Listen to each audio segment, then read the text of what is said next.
일에 있어서 어떤 것을 성취하는 것보다 그 성취한 것을 지키고 유지하는 것이 더 어렵다고들 하죠. 재산도 그렇고 아마 건강도 그러할 것입니다. 이 얻은 것을 그리고 또 가지고 있는 것을 잘 지키고 유지하기 위해서는 평상시에 관리를 잘 해야 합니다. 절제된 씀씀이와 또 적절한 운동이 일상에서 이 몸에 잘 배어 있어야 한다라고 하는 말이죠. 하지만 우리가 성경에 비추어 보면 사실 이 말은 엄밀히 말하면 반은 맞고 반은 틀렸습니다. 평상시에 아무리 관리를 잘 해도 한순간에 이 사업이 갑자기 고꾸라지거나 망하기도 하고 어느 날 갑자기 큰 병이 찾아오기도 하기 때문입니다. 오랜 운동으로 다져진 아주 탄탄한 근육을 가지고 있는 사람도 어느 날 갑자기 쓰러져서 비명행사하는 일이 있고요. 또 잘 나가고 또 아주 잘 관리했던 일터나 이런 것들이 큰 위기를 맞이하기도 합니다. 물론 관리를 잘 하는 것은 그렇지 못한 것보다 위기와 문제를 예방하는 데 조금 더 유리할 수는 있습니다. 그러나 그렇다라고 해서 그것이 절대적이지는 않다라는 것입니다. 또한 우리가 잘 경험하고 있듯이 비록 과거에 비해서 피해의 규모는 좀 줄였을지는 모르겠지만 제 아무리 발달된 최첨단 과학의 시대를 산다 해도 우리에게 닥치는 갑작스런 재난을 정확히 예측하기란 거의 불가능에 가깝습니다. 우리는 잘 준비하고 또 잘 관리했다라고 생각한 어떤 일이 속절없이 무너져 내릴 때 그때 삶에 대한 회의를 느끼거나 분노하게 되어지고 또 그것을 넘어서서 상실감과 우울감에 빠져들기도 합니다. 그토록 열심히 살고 또 절제하고 철저하게 준비했는데 왜 나에게 이런 일이 생겼는가 하는 그런 의문이 들죠. 행여 내가 놓쳤던 부분이 있을까? 그런 생각에 원인을 찾아서 헤매기도 합니다.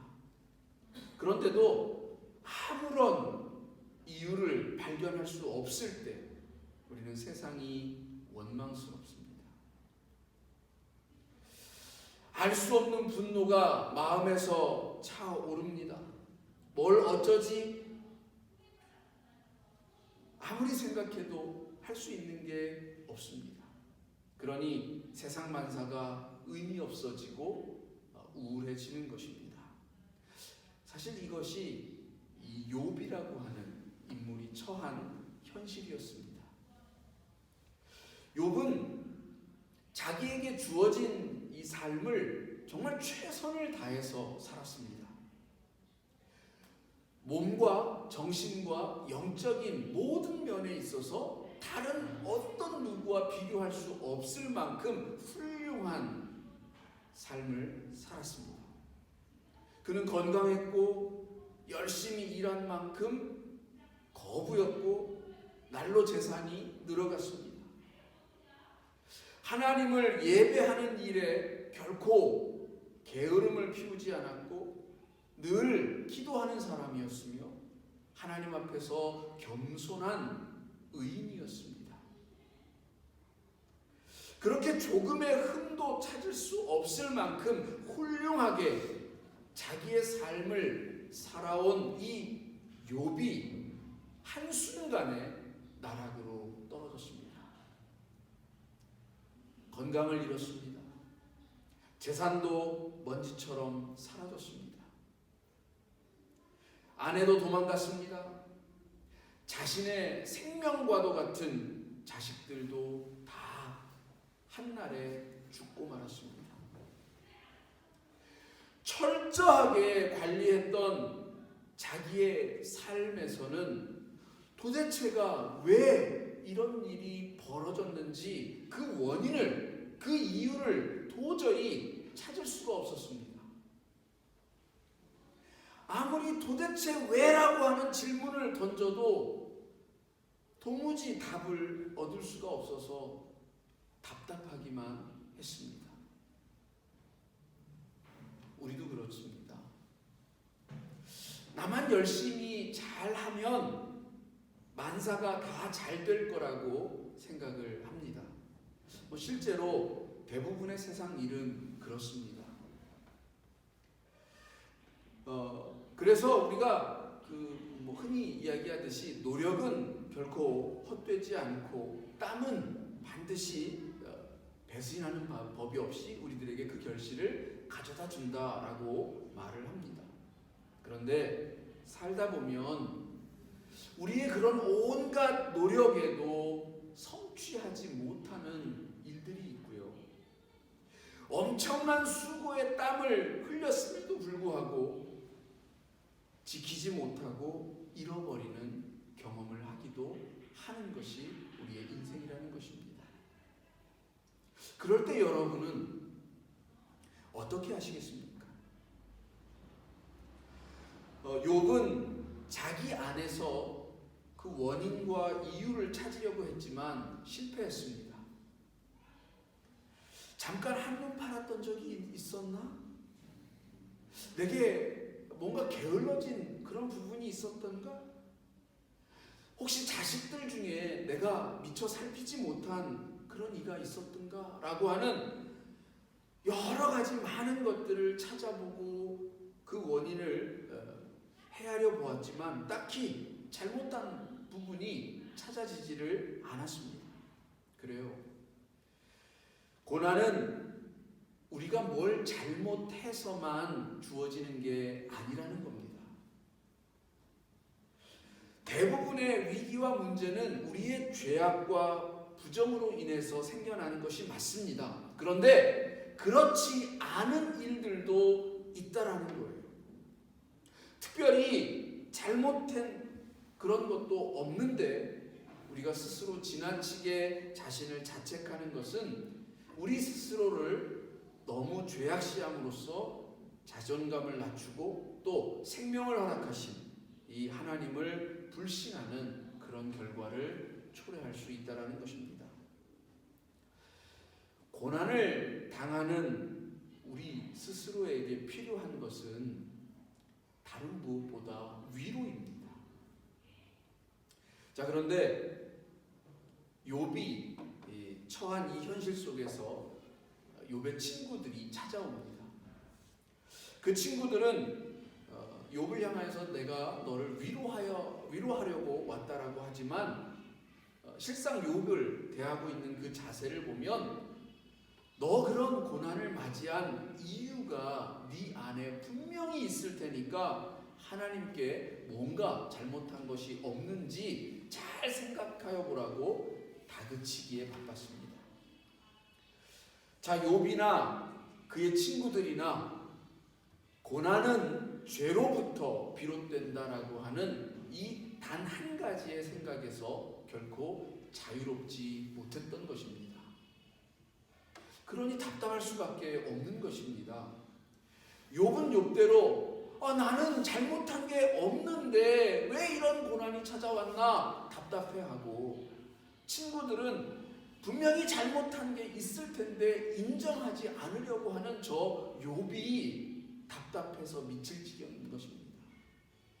결국 위로하러 온 친구들은 욥에게 회개를 요청하지만 실상은 정죄를 하고 있었던 것입니다. 여러분, 나와 주위에 누군가가 어려움을 겪을 때 찾아가서 그를 위로한답시고 회개하고 하나님께 돌아오라, 우리가 그렇게 이야기할 수 있습니다. 그러나 그것은 매우 조심스러워야 합니다. 우리가 뭔가를 잘못해서 고난을 당하는 것이 아닐 수도 있기 때문입니다. 태풍과 쓰나미가 몰려와서 집이 날아가고 거대한 지진과 산불에 그동안 일구어 놓은 모든 것들이 잿더미가 되는 것들이 그냥 너희들의 죄 때문이다라고 그렇게 정죄할 수 있겠습니까?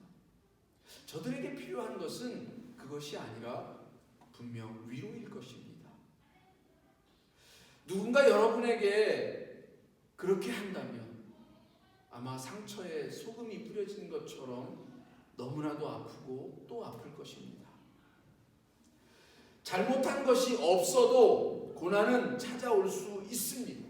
내가 당하는 고난은 잘못한 게 없는, 원인을 알 수 없는 고난이고, 남이 당하는 고난은 다 이유가 있는, 그러니까 뭔가 잘못한 것이 있는 그런 고난이라고 생각하는 그 마음부터 우리는 회개해야 할 줄로 믿습니다. 자, 여기서 욥이 정말 대단한 것은 자기의 마음을 그토록 고통스럽게 하는 이 친구들의 가시돋친 말들에도 불구하고 이 친구들이나 혹은 이 답답해하는 자기에게 아무 말씀도 없으신 하나님을 저주하거나 원망하지 않았다라는 것입니다. 욥처럼 열심히를 넘어서서 철저하게 하나님을 찾고 구하고 경배했음에도 불구하고 실패를 경험할 때에 하나님에 대한 원망의 마음이 생기지 않을 자신이 여러분에게 있습니까? 내가 어떻게 살아왔는지 제대로 알지도 못하면서 그저 정죄하고 비난하기에 바쁜 친구들을 향하여서 분노하지 않을 수 있겠습니까? 욥은 분명 우리의 보기에 너무나도 훌륭합니다. 대단합니다. 결코 저라면 할 수 없는 그런 일을 하고 있습니다. 그러나 그럼에도 하나님의 입장에서 보면 욥이나 그의 친구들이나 지금 자꾸만 어떤 원인을 찾고 이유를 찾고 있는 이 모습은 매 한 가지라는 겁니다. 어떤 일이 발생을 했을 때 그 원인과 또 이유를 찾는 것은 과학적 사고의 기반을 두고 있습니다. 인간은 수많은 경험과 실험을 통해서 많은 일들의 이유를 찾아 결과를 예상하고 행동을 할 수 있습니다. 그러니까 과학은 모든 것은 원인에 따른 결과이고 원인을 찾아서 그 원리를 규명함으로써 항상 똑같은 결과를 도출할 수 있다라고 말하는 것입니다.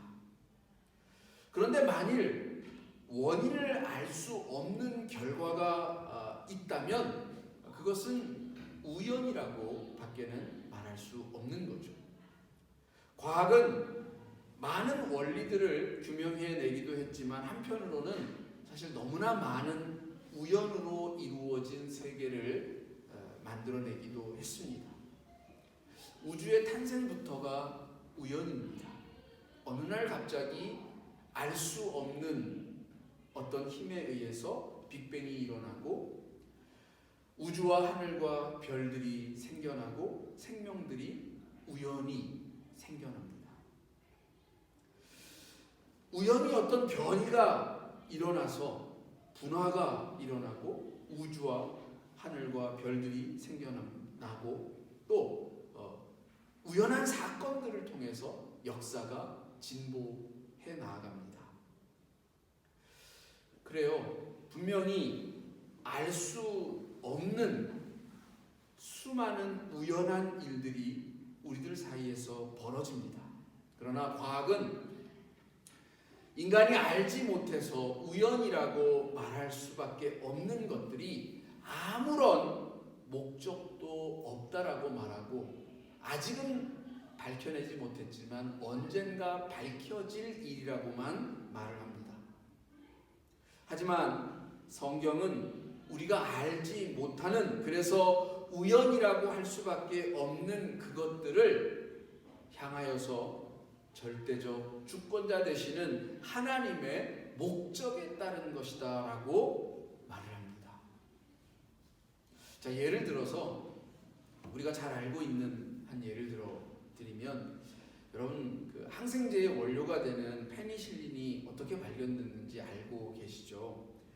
플레밍이라고 하는 과학자가 이 포도상 구균을 기르던 접시를 배양기 밖에 두고 여름 휴가를 다녀온 그런 우연 덕분이었습니다. 이 배양기 밖에 실온으로 두었기 때문에 거기에서 푸른 곰팡이가 생겼고, 그 곰팡이가 있는 자리에 이 포도상 구균이 깨끗하게 사라진 것을 보고, 이 푸른 곰팡이 안에 어떤 물질이 이 세균의 번식을 막고 있구나라고 하는 사실을 알아차리게 된 겁니다. 이 우연한 발견은 1914년에 있었습니다. 그 해는 바로 그 직전 해에 세계대전이 발발을 해서 전 세계에서 많은 부상자들이 세균 감염에 의해서 죽어갈 때였습니다. 과학은 그저 우연한 발견이다라고 말할 수도 있지만, 신앙은 수많은 생명을 구하는 놀라운 역사의 목적이 우리가 알지 못하는 하나님의 손에 의해 이루어졌다라고 말할 수 있는 것입니다.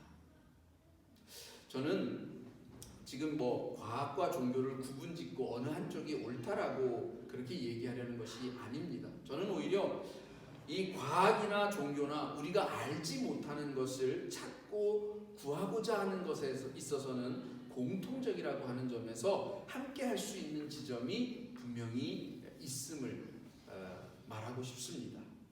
가령 과학이 어떤 발견을 통해서 그동안 알지 못했던 어떤 원리를 규명해 내었다면, 어떤 의미에서는 그동안 의미 없고 목적 없는 운동으로 보였던 것이 분명한 목적이 있었음을 밝히는 것으로 생각할 수도 있는 것입니다. 과거에 개미들의 움직임을 보면서 그 불규칙한 방향성 때문에 그냥 자기 멋대로 움직이다가 촉수가 닿는 대로 그냥 물체를 피해서 움직이는 것일 뿐이다라고 생각을 했습니다. 그런데 실상은 우리 눈에만 불규칙해 보일 뿐이지 매우 일사불란한 목적 있는 움직임이라고 하는 것을 알게 되었습니다. 개미의 수학이라고 하는 책에 보니까 이 개미들은 최소 시간의 법칙에 따라서 움직인다라는 거예요. 가장 짧은 시간에 목적지에 도착하는 방법을 사용한다라는 겁니다. 개미들은 이동을 할 때에 페르몬이라고 하는 호르몬을 분비를 하면서 자기가 가는 길을 표시한다고 합니다. 이 호르몬은 일종의 그 같은 종끼리 의사소통에 사용하는 인간의 언어와 같은 그런 화학 물질입니다.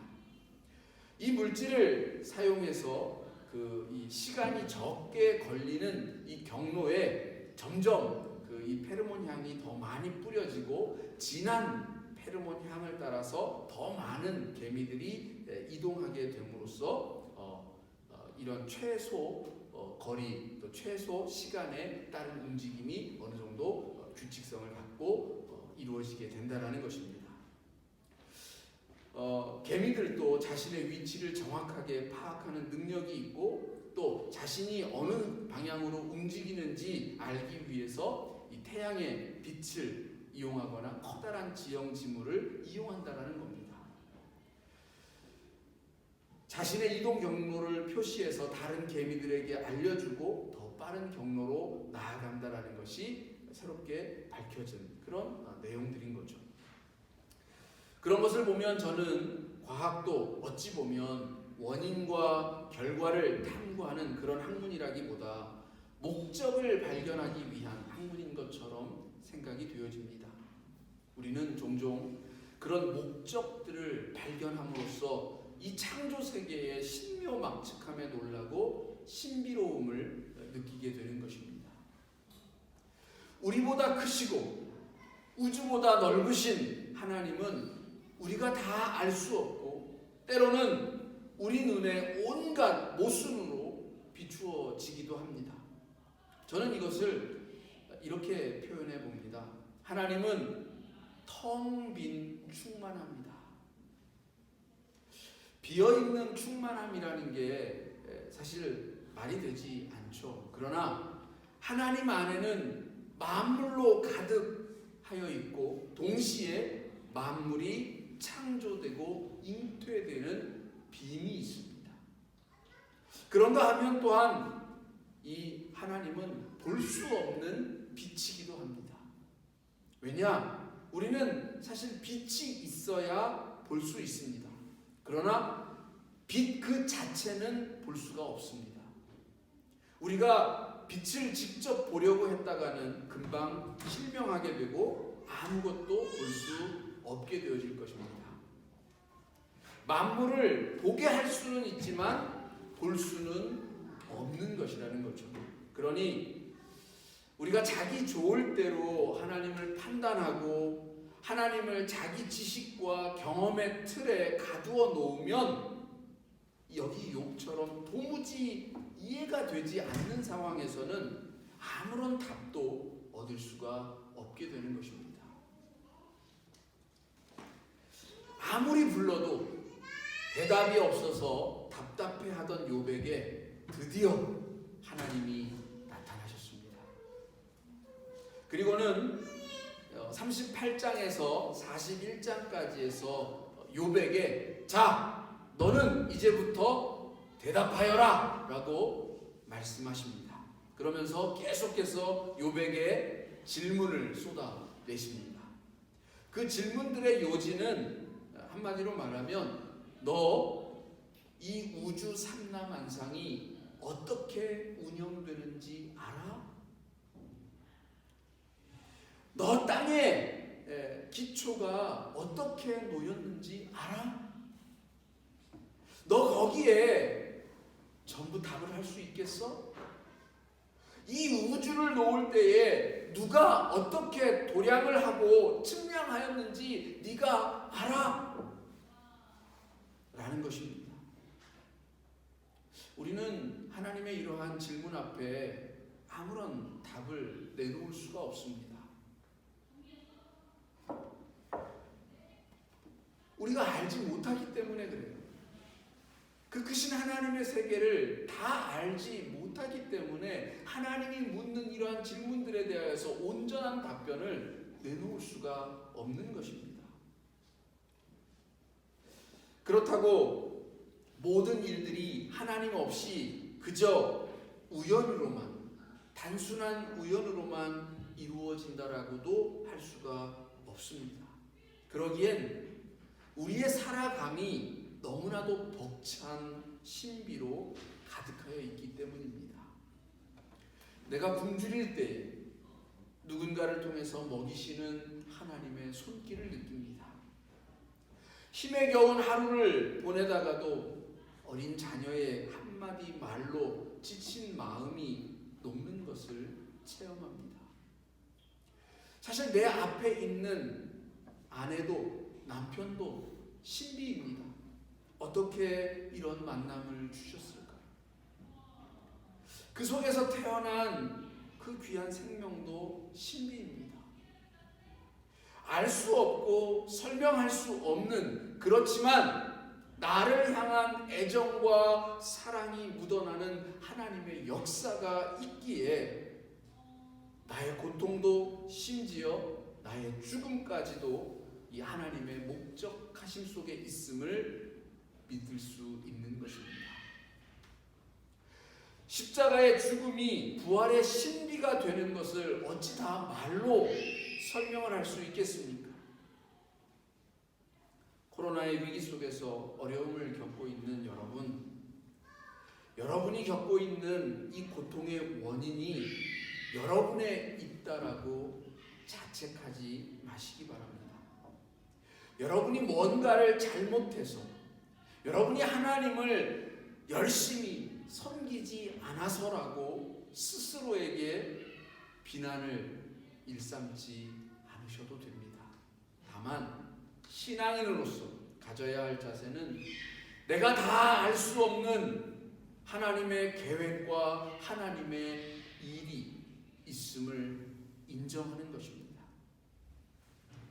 우주를 운영하시는 하나님의 주권을 인정하면 내게 주어진 이 고난 속에서도 의미를 찾을 수 있고 견딜 수가 있습니다. 원인과 이유를 찾자면 수만 가지가 있을 수 있을 것입니다. 그러나 하나님이 바라시는 것은 그저 원인을 찾고 이유를 따져 묻는 것, 거기에 머무르기를 원치 않으십니다. 하나님이 바라시는 것은 그것을 넘어서서 하나님이 목적하시고 있는 그것을 바라보고 함께 그 목적을 향해 나아가기를 원하신다는 것입니다. 네, 죄가 원인이 되었다면 회개해야죠. 그러나 회개를 하고도 끊임없이 자기를 비난하고 자책만 하고 있어서는 문제의 해결은커녕 더 깊은 수렁으로만 빠져들게 할 것입니다.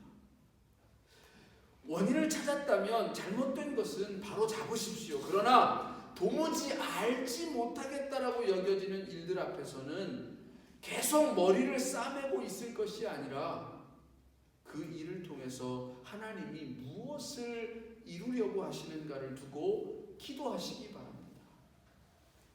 욥이 그러지 못했어요.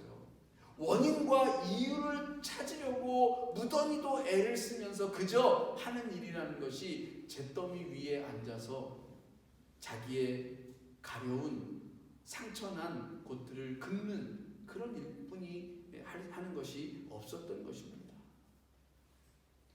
하나님의 목적을 깨닫기 위하여서 기도할 수 있기를 원합니다. 그렇게 되어지면 바울처럼 우리도 나의 고난도 유익이다라고 고백할 수 있으리라고 믿습니다. 욥의 고난을 보면서 어차피 잘 믿어도 고난이 때때로 주어질 수 있다면 뭐하러 그렇게 열심히 믿어? 이렇게 생각하시겠습니까? 욥의 친구들처럼 도대체 왜 이런 고난이 주어졌느냐고 그냥 그 원인 찾기에만 몰두하느라고 식음을 전폐하고 누워만 있겠습니까? 아니면 주어진 고난에도 하나님의 뜻과 목적이 있음을 바라보면서 기도하고 또 한 걸음 성장할 수 있는 그런 기회로 삼으시겠습니까? 오늘 저희가 맞이하는 이 코로나의 위기와 또 어려움 속에서 우리가 바라봐야 할 것은 무엇인가를 두고 오늘 이 말씀을 다시 한번 묵상해 보시기를 또 한 주간 부탁을 드리겠습니다. 기도하겠습니다.